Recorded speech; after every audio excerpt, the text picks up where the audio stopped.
안녕하세요. 엠하이브 크리스피입니다. 지난 도전 과제에서 스탑워치의 기본 기능인 시간을 세는 기능이랑 그리고 버튼으로 스탑워치를 조작하는 기능들을 구현했습니다. 이제 스탑워치로 시간을 세고 일시정지, 재개하고 리셋하는 동작들을 수행할 수 있게 됐죠. 그래서 지난 도전 과제에서 디지털 시계의 기본 프레임워크, 기본 틀을 구현을 하셨을 겁니다. 근데 아직은 틀이 잘 안 잡혀 있을 수 있는데 그래도 괜찮아요.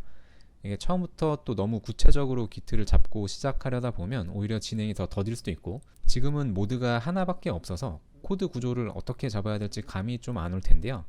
앞으로 모드가 확장될수록 코드의 구조가 점점 잡혀갈 거라서 지금은 큰 그림 설계만 잘 해놓고 세부적인 기능들은 하나씩 구현해가면서 그때 구체화하셔도 좋습니다. 이건 코드 작성의 한 예인데요. 이런 식으로 스위치 케이스문을 사용해서 스탑워치 모드일 때 기본 동작, 디스플레이 동작, 그리고 버튼 입력에 따른 동작, 이런 식으로 각 기능들을 모듈화해서 코드 작성을 해놨다면 다음에 타이머를 구현할 때는 여기에 타이머 모드만 이렇게 케이스에 추가해주면 되겠죠. 이런 식으로 모드별로 구분해서 코드 구조를 잡아놓으면 모드 간 전환하는 것도 쉽고 모드 추가하는 것도 쉽고요. 코드 수정이나 디버그도 쉽게 할 수 있습니다. 그리고 무엇보다 코드가 아주 직관적이고 또 가독성이 엄청 좋죠.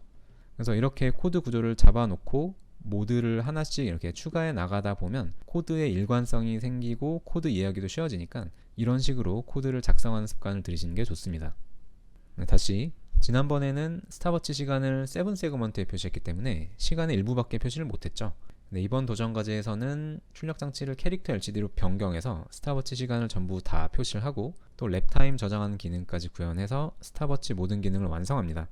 랩타임 기능에는 랩타임 저장이 있고 또 랩타임을 표시하는 기능이 있는데 이 기능들을 구현할 때 생각을 좀 하셔야 될 거예요. 그냥 단순 스탑워치 구현하는 것보다 좀 더 어려울 겁니다. 그래서 이번 도전 과제의 난이도는 중입니다. 그리고 또 앞으로는 난이도가 다 높아져서 다 중 이상이에요. 이제 이번 시간에 구현할 도전 과제 설명을 드리면, 먼저 버튼 동작은 버튼 2는 예전이랑 똑같이 스탑워치를 시작, 일시정지, 그리고 재개하는 용도로 사용이 되고, 버튼 3은 리셋하는 기능에 랩타임을 저장하는 기능이 추가됩니다. 마지막으로 버튼 4는 이전에는 사용되지 않았는데 이번에는 저장된 랩타임을 표시하는 용도로 사용됩니다. 그리고 이번 시간부터 캐릭터 LCD가 사용이 되는데요. 이 캐릭터 LCD는 한 줄에 16글자씩 두 줄을 표시할 수 있고요. 이 스탑워치 모드에서는 첫 줄에는 스탑워치 시간이 표시되고 둘째 줄에는 랩타임이 표시됩니다. 그리고 표시되는 랩타임이 두 종류가 있는데, 하나는 버튼 3을 눌러서 랩타임이 저장될 때 그때 랩타임이 바로 표시가 되고, 그리고 버튼 4를 눌러서 이전에 저장된 랩타임을 표시할 때 그때는 한 번에 하나씩 표시가 됩니다. 이제 동작을 좀 보여드리면, 프로그램이 시작되면 스탑워치는 멈춰 있고요. 시간은 0이 표시됩니다. 우선 기본적으로 스탑워치의 기본 기능들은 똑같이 동작하는데 그것부터 보여드릴게요. 버튼 2를 누르면 러닝 상태가 되고 스탑워치가 시작됩니다. 시작이 됐고 출력되는 시간을 보시면 왼쪽부터 차례대로 시간, 분, 초, 밀리초 순서입니다. 역시 초 자리의 점은 0.5초마다 깜빡거리죠. 이 러닝 상태에서 다시 버튼 2를 누르면 포즈 상태가 되고 스탑워치는 일시정지 됩니다. 일시정지가 됐고 다시 버튼 2를 누르면 재개되죠. 이렇게 버튼 2는 스탑워치를 시작, 일시정지, 재개하는 기능을 수행합니다. 그리고 이 포즈 상태일 때 버튼 3을 누르면 스탑워치가 리셋되죠. 리셋돼서 시간이 0이 됐고요. 여기까지는 지난 시간이랑 똑같이 동작합니다. 그러면 이제 랩타임 기능을 좀 보여드리겠습니다. 랩타임 기능은 랩타임 저장이랑 표시 기능이 있는데요. 먼저 랩타임을 저장해야겠죠. 랩타임을 저장하려면 또 스탑워치가 동작해야 됩니다. 스탑워치가 러닝 상태가 됐고 이때 버튼 3을 누르면 랩타임이 저장됩니다. 이전에는 이 버튼 3은 러닝 상태일 때는 아무 동작도 안 했고 포즈 상태일 때 스탑워치를 리셋하는 기능만 있었는데요. 이번에 랩타임 기능이 추가되면서 러닝 상태일 때 이 버튼 3을 누르면 랩타임이 저장됩니다. 한번 눌러볼게요. 눌렀더니 랩타임이 측정이 됐고 그 랩타임이 두 번째 줄에 표시가 됐습니다.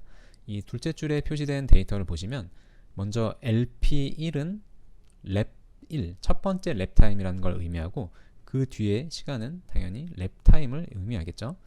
그리고 이 랩타임은 총 9개까지 저장할 수 있습니다. 다 저장을 한번 해볼게요. 네, 저장할 때마다 그때 랩타임이 이 LCD 두 번째 줄에 표시가 되죠. 지금 9개의 랩타임을 모두 저장했기 때문에 이제 더 저장을 하려고 하면 이렇게 랩풀이라는 메시지가 출력됩니다. 그리고 버튼 4를 누르면 이전에 저장된 랩타임이 하나씩 출력됩니다. 지금 랩타임이 총 9개가 저장이 된 상태고요. 이제 버튼 4를 한번 눌러보겠습니다. 눌렀더니 둘째 줄에 또 다른 뭔가 숫자들이 출력이 됐는데, 출력된 데이터를 보시면 총 9개 중에 첫 번째 랩타임이라는 의미로 9분의 1이 표시가 됐고, 그 뒤의 시간은 그 첫 번째 랩타임을 나타냅니다. 버튼 4를 더 누르면 그 다음 랩타임이 하나씩 출력이 돼요. 이렇게 저장된 랩타임이 버튼을 누를 때마다 하나씩 출력이 되죠. 이제 마지막 랩타임까지 표시가 됐는데, 이때 또 누르면 다시 첫 랩타임부터 표시됩니다. 네, 9에서 1로 다시 돌아왔죠. 이렇게 계속 반복되고요. 만약에 뭐 랩타임이 3개만 저장됐다 그러면 3개만 반복돼서 표시가 되겠죠. 그리고 랩타임을 표시하는 기능은 스탑워치가 러닝 상태일 때 그리고 포즈 상태일 때 모두 동작합니다. 지금은 러닝 상태일 때 표시를 하는 거고, 버튼 2를 눌러서 포즈를 한 후에 또 버튼 4를 눌러도 랩타임 표시하는 거는 잘 동작하고 있습니다. 이렇게 랩타임 저장이랑 표시하는 기능을 확인을 해봤고요. 이제 스탑워치를 리셋하면 랩타임도 클리어 되는데 그거 한번 보여드릴게요. 지금 스탑워치는 포즈 상태이고, 이때 버튼 3을 누르면 스탑워치가 리셋 되겠죠. 스탑워치 리셋이 됐고 랩타임도 모두 클리어 됐습니다. 지금은 랩타임 저장된 게 없기 때문에 이때 버튼 4를 누르면 이렇게 저장된 랩타임이 없다는 의미로 노랩이 표시됩니다. 이렇게 해서 스탑워치 모든 기능을 확인해 봤습니다. 좀 전에 동작을 다이어그램으로 나타내 봤는데요. 지난번 다이어그램이랑 거의 같고 일부 기능이 좀 추가됐습니다. 우선 프로그램이 시작되면 스탑워치 모드로 시작이 되고, 상태는 스탑 상태입니다. 이 스탑 상태에서는 버튼 2만 동작을 하는데요. 이 버튼 2를 누르면 러닝 상태가 되고 스탑워치가 시작됩니다. 그러면 시간을 세기 시작하는데, 그 시간이 이 캐릭터 LCD 첫째 줄에 표시가 되고 시간, 분, 초, 밀리초 단위로 표시됩니다. 이때 버튼 3을 누르면 그때 시간이 랩타임으로 저장이 되고 LCD 둘째 줄에 표시가 되는데, 이 랩타임 표시의 의미는 랩을 의미하는 LP, 그 다음에 카운트 수, 그 후에 랩타임을 나타냅니다. 최대 저장할 수 있는 랩타임의 수는 9개고요. 러닝 상태에서 버튼 2를 누르면 포즈 상태가 되고 스탑워치가 멈추고요. 다시 버튼 2를 누르면 러닝 상태로 돌아와서 스탑워치는 재개됩니다. 이 러닝 상태랑 포즈 상태일 때는 버튼 4가 똑같은 동작을 하는데요. 버튼을 누를 때마다 여태까지 저장된 랩타임이 이 캐릭터 LCD 둘째 줄에 표시가 되는데, 이 표시의 의미는 첫 번째 숫자는 현재 표시하고 있는 랩타임 번호, 그리고 두 번째 숫자는 전체 저장된 랩타임의 수, 그리고 이 시간은 그때 랩타임 시간입니다. 그리고 마지막으로 포즈 상태일 때 버튼 3을 누르면 스탑 상태가 되고 스탑워치는 리셋되고 그리고 저장된 랩타임이 모두 클리어됩니다.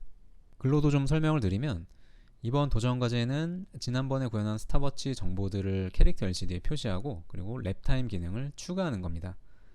기본 동작은 스탑워치의 시간을 세서 LCD 첫 번째 줄에 표시하고, 그리고 랩타임은 LCD 둘째 줄에 표시하는 거고요. 그리고 그 스탑워치 동작 상태에 따라서 각 버튼의 동작들이 구분이 되는데, 버튼 2는 스탑워치를 시작, 일시정지, 재개하는 기능을 하고, 버튼 3은 러닝 상태일 때에는 랩타임을 저장하고 포즈 상태일 때에는 스탑워치를 초기화하는 역할을 합니다.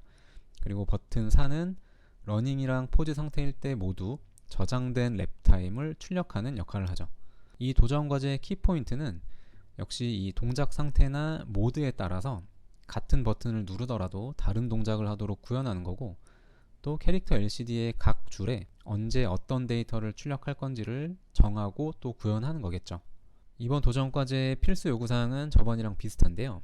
타이머 6번을 사용하셔야 되고, 이거는 멈추면 안 되고, 그리고 버튼 입력은 외부 인터럽트, 라이징 폴링 엣지를 모두 검출하도록 설정하셔야 되고, 스탑워치의 동작 상태를 정의해서 그 상태에 따라서 버튼 동작을 처리하는 방식으로 코드를 작성하셔야 되고요. 인터럽트 함수 내부 코드는 간결하게 하시고, 그리고 캐릭터 LCD 출력하는 함수는 메인 함수 안에서 수행하셔야 됩니다. 그리고 이제 코드를 작성하다 보면 변수의 그룹이 생기게 될 거예요. 이미 스타버치 구현을 하면서 스타버치에서만 사용되는 변수들이 몇 개 선언이 되었을 겁니다. 그리고 앞으로 다른 모드들을 또 구현을 하면 그 모드에서만 사용되는 변수들이 생길 거예요. 이렇게 변수가 많아지면 변수의 효율적인 관리를 위해서 그룹별로 구분을 해주는 게 좋은데, 이때 가장 좋은 방식은 C 언어에서 제공하는 구조체를 사용하는 겁니다. 그러면 변수를 헷갈릴 일도 없고 변수 이름 지을 때도 좀 편해져요. 그래서 이번부터 앞으로 각 모드에서 사용되는 변수들을 모드별로 구조체로 정의해서 관리하셔야 됩니다. 제한 조건은 역시 딜레이 함수는 사용 금지고요. 좀 전에 캐릭터 LCD를 출력하는 함수는 메인 함수 안에서 수행돼야 된다고 말씀드렸는데, 그 이유가 캐릭터 LCD 출력하는 함수 내부에 딜레이 함수가 포함되어 있어요. 이 캐릭터 LCD가 동작 시간이 매우 느리기 때문에 다음 데이터를 출력하기 전에 약간의 딜레이가 좀 필요합니다. 근데 저희가 사용하는 라이브러리에서는 그 딜레이를 딜레이 함수로 주고요. 그래서 절대로 이 LCD 출력 함수는 인터럽트 함수 안에서 수행되면 안 돼요.